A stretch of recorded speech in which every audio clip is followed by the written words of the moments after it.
कि मैंने बात की तो मैं ऐसा क्यों कहूँगा? संभव ही नहीं। मैंने तो प्रिंस को भी मैंने बोला। चिराग, आपने चुनावों के दौरान खुद को हनुमान कहा था और देश के एक बड़े नेता को राम कहा था। इस वक्त जब हनुमान मुसीबत में है तो क्या आप राम से मदद मांगे या किसी तरह की मदद की पेशकश की गई है? आपको लगता है कि मदद चाहिए? हनुमान को अगर मदद मांगनी पड़े राम से तो फिर हनुमान काहेंगे और राम काहेंगे। चिराग आपको जो अध्यक्ष बनाया गया था पशुपति पारस जी ने उसी पे सवाल उठा दिया है कि कोई लिखा जो भी प्रस्ताव आता है वो तो होता है, ऐसे डॉक्यूमेंट्स नहीं है। और साथ ही साथ उन्होंने उसके प्रस्तावक कौन थे? जब मैं अध्यक्ष बना था तो उसके प्रस्तावक कौन थे? खुद वही थे। उन्होंने ही मेरे नाम को प्रपोज किया था और इसी जगह पर ये बैठक हुई थी। आप सब मौजूद थे और वो सारे डॉक्यूमेंट्स हम लोग के पास मौजूद हैं। जब जरूरत पड़ेगी सामने रख दिया। उन्होंने बात की पार्टी संविधान में एक व्यक्ति एक पद का है।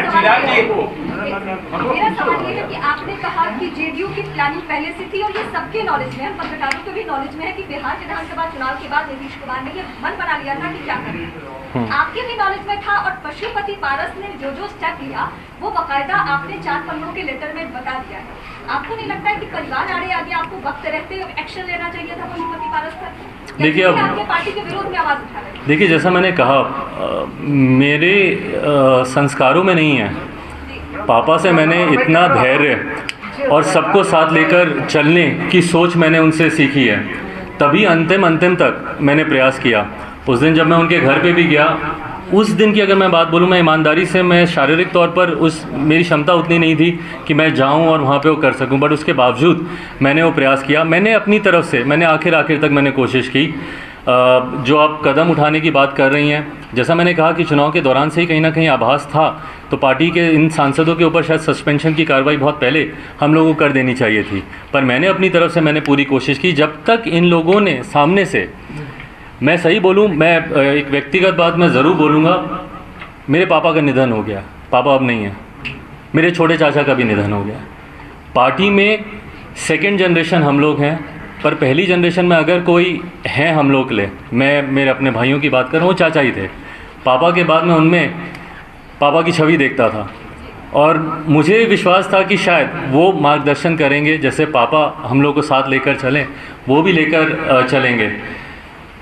मैं अनाथ शायद उस दिन नहीं हुआ था जब पापा का निधन हुआ, शायद अब हुआ जब इन्होंने भी मेरा साथ छोड़ा। चिराग जी, क्या नीतीश कुमार को सीधे आप जिम्मेदार मानते हैं आपकी पार्टी में फूट के लिए? और दूसरा सवाल ये है कि बीजेपी के नेताओं को पूरी तरह से क्लीन चिट देते हैं जो आपकी पार्टी के अंदर हुआ, क्योंकि आप एक तरफ कह रहे हैं कि ये पार्टी का अंदरूनी मामला है, लेकिन दूसरी तरफ तो आप जेडीयू के नेताओं को जिम्मेदार ठहरा रहे हैं। नीतीश कुमार को जिम्मेदार? मैं एक बात मैं स्पष्ट कर दूं, जब आप बोलते हैं नीतीश कुमार जी को आप सीधे जिम्मेदार, कहीं ना उसमें मेरे पक्ष को कमज़ोर आंका जाता है। मैंने चुनाव में भी इस बात को हमेशा कहा कि मेरा नीतीश कुमार जी से कोई व्यक्तिगत विरोध नहीं है।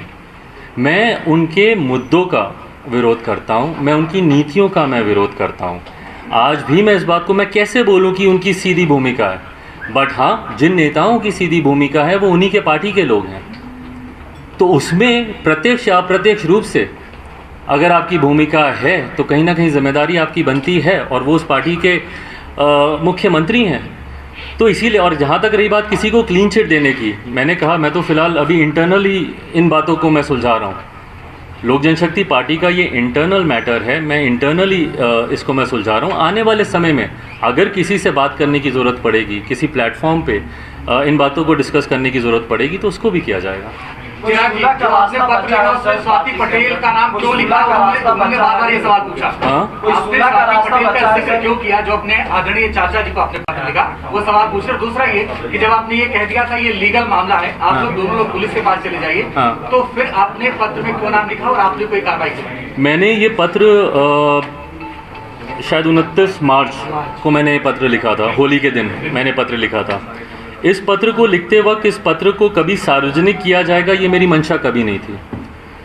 कल भी जब मैंने इस पत्र को अपने ट्विटर हैंडल से जब मैंने इसको अपलोड किया, उसमें मेरी इंटेंशन इनके बारे में या इनके विषय को साझा करने की नहीं थी। ये एक संजोग ऐसा था कि पूरे उस 4 पन्ने के पत्र में एक विषय ऐसा आया, एक पैराग्राफ ऐसा आया जहाँ पे इनके उस घटना चक्र का भी जिक्र था। उसको अपलोड करने के बाद जैसे ही मुझे इस बात की जानकारी मिली कि संभवतः उनका नाम गया है इसमें, अपनी नैतिक जिम्मेदारी को खुद समझते हुए तुरंत मैंने वहाँ से उसको विड्रॉ किया, उनके नाम को मैंने अनमार्क किया। बहरहाल जैसा मैंने कहा कि इससे पहले वो खुद ही सोशल मीडिया के माध्यम से मुझे इस बात के लिए प्रवोक करने का उन्होंने प्रयास किया कि आप उस पत्र को आप साझा करें, पर मुझे जब अपनी जिम्मेदारी का एहसास हुआ तो मैंने उसमें से उनका नाम को मैंने हटाया। मेरी इंटेंशन उनके वाक्य के बारे में चर्चा करने की नहीं थी।